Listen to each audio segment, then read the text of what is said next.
Welcome to planet Earth, where for thousands of years, an interesting species called human is fighting for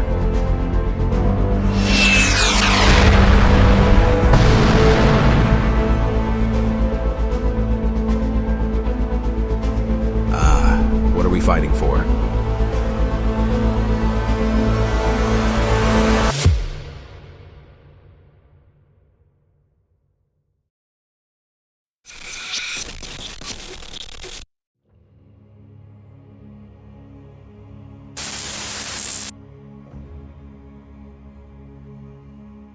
In a world filled with vast oceans of land, it seems that humanity just can't get enough.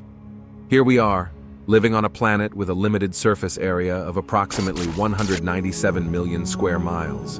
And yet we've managed to convince ourselves that just a bit more land will make all the difference. It's almost as if we're trying to play a cosmic game of Tetris, fitting every available space with our flags, borders, and no trespassing signs. But wait, there's more. It's not just about land, it's about valuable land, as if the Earth discriminates between different patches of dirt. In this great drama, deserts and tundras become hot property, mountain peaks are coveted like buried treasures, and even remote islands in the middle of nowhere become subjects of fierce contention. Who knew there were bragging rights to owning a lonely rock in the ocean? Of course, the sheer irony of territorial disputes lies in the imaginary lines we draw on the ground. They're like the world's most elaborate coloring book, but instead of using crayons, we wield armies and treaties. And when these disputes escalate, it's as if the entire planet is embroiled in a cosmic game of capture the flag. But in the grand scheme of the universe, do these boundaries really matter? Earth itself doesn't seem to care about borders. Oceans don't stop to ask for a passport, and mountains certainly don't check your citizenship before letting you climb them. It's almost as if nature has a fantastic sense of humor, tossing mountains, forests, and deserts into a whirlwind, and laughing as humans squabble over who gets to call it their own. Perhaps the most amusing part of this territorial tango is the mine is bigger syndrome. Just imagine nations comparing land sizes like kids in a schoolyard, boasting about the size of their backyards. "My backyard is bigger than yours," they proclaim, all the while oblivious to the fact that Earth's landmass has remained remarkably consistent in size for millions of years. We engage in elaborate rituals of claiming, disputing, and occasionally swapping pieces of Earth, as if the planet itself were a giant chessboard. In reality, though, we're all just players in the same cosmic game, spinning on the same rock in space.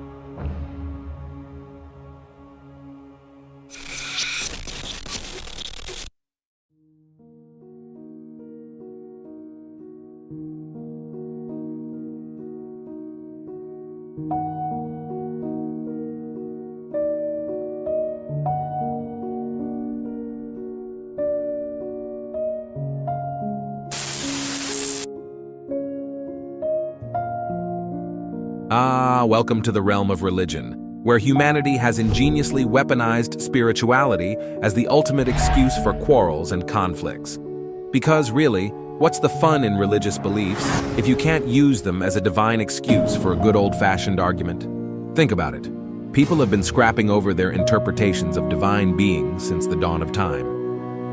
"My God is tougher than your God," is the rallying cry for these epic showdowns, as if there's a celestial prize for the toughest deity in the universe.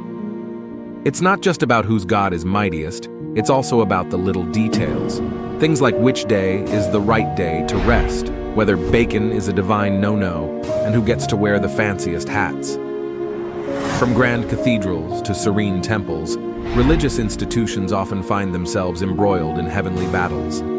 Because evidently gods need mortal followers to defend their honor, and what better way to do so than with religious texts as swords and holy doctrines as shields? While some might assume that the divine entities guiding our destinies would encourage peaceful resolutions, history shows us that religious disagreements have, on occasion, been settled with wars.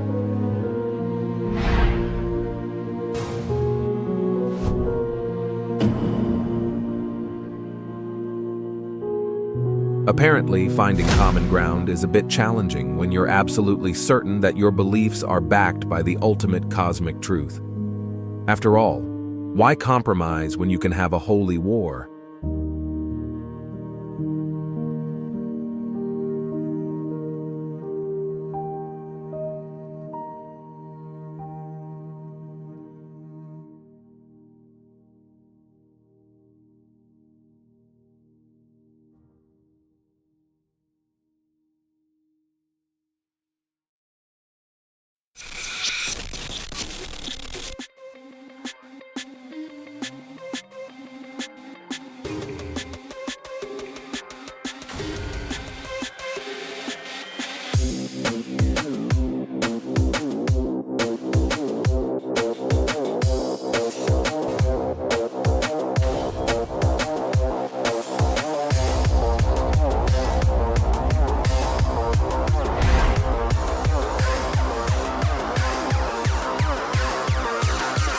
China's robot exhibition shocked the world this year.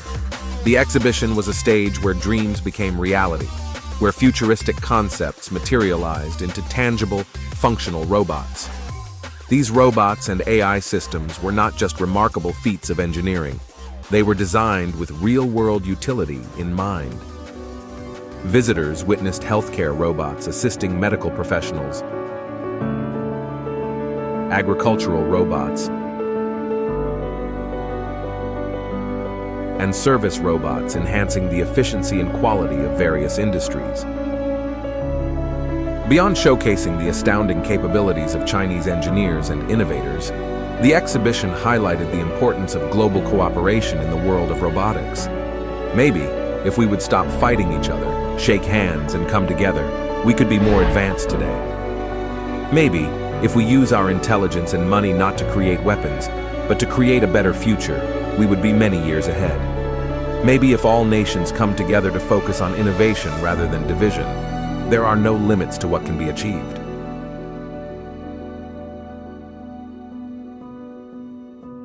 And while we are still in this field, who's better to ask than an AI to give us some future predictions? So I asked ChatGPT, how many years ahead do you predict we would be in different fields if all the money in the world spent on weapons were distributed to research and development? Now, this of course is highly speculative, but here is a rough estimate. 10 to 20 years of scientific discoveries, 15 to 25 years of space exploration, 15 to 25 years of technological advancements, and 10 to 20 years of medical progress. Unfortunately, global peace and collaboration look like a utopian world at the moment. If we can only learn from the lessons of the past that we are stronger together, rather than divided, we would be way ahead.